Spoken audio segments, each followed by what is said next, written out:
Now for the latest installment of our special assignment series, Behind the Ballot. 10 candidates are vying to be the mayor of Anchorage, and we're introducing you to each and every one of them. Our Trail Gates has more now with Phil Isley.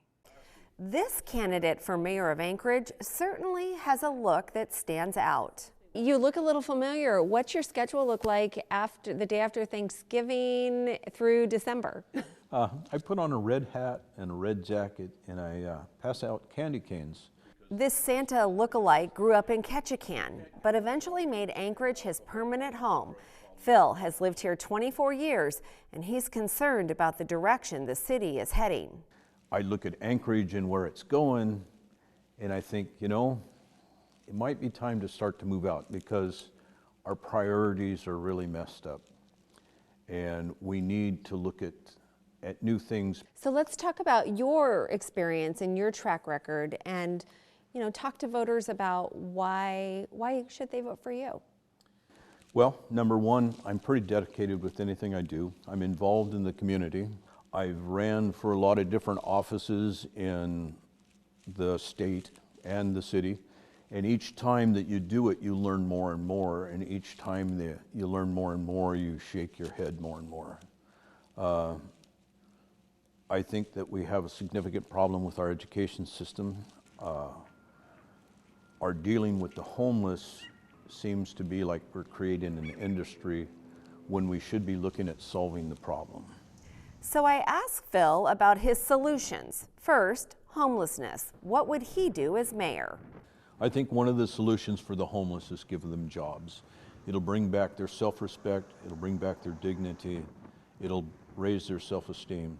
Phil also insists people should be held accountable whether they have a home or not. If we are all equal and we're supposed to get the same thing because we are a republic, and in a republic we're all entitled to the same thing. So if we have to pay to stay in a park and we can only stay there for 10 days and we have to clean it up after we're done, then the homeless should be held to the same standard. When you look at a homeless camp, Phil told me about his ideas for snow removal in the city. He believes the key is to utilize the assets the city already has. the first thing I'd do is sit back and talk to the people in public services who deal with this every day. A lot of them have 20 years plus experience, and get their take on it and say what needs to be done. Homeless people could shovel snow, wouldn't hurt them a bit.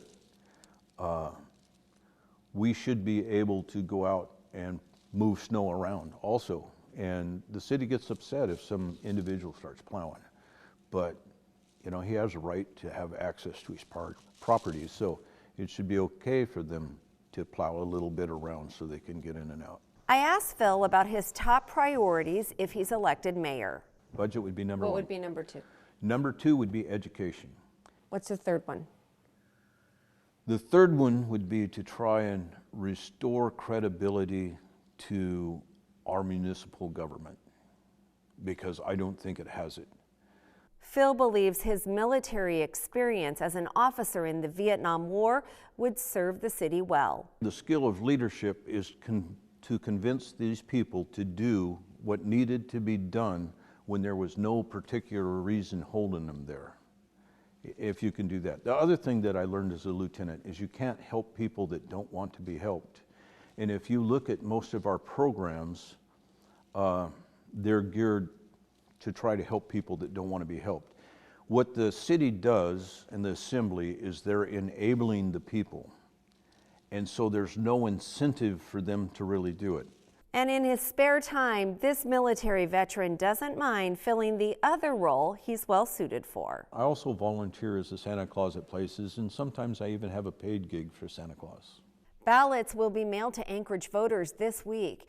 In addition to the race for mayor, voters will also be deciding on several assembly, school board seats, and 9 propositions. The deadline to mail back your ballot, April 2nd.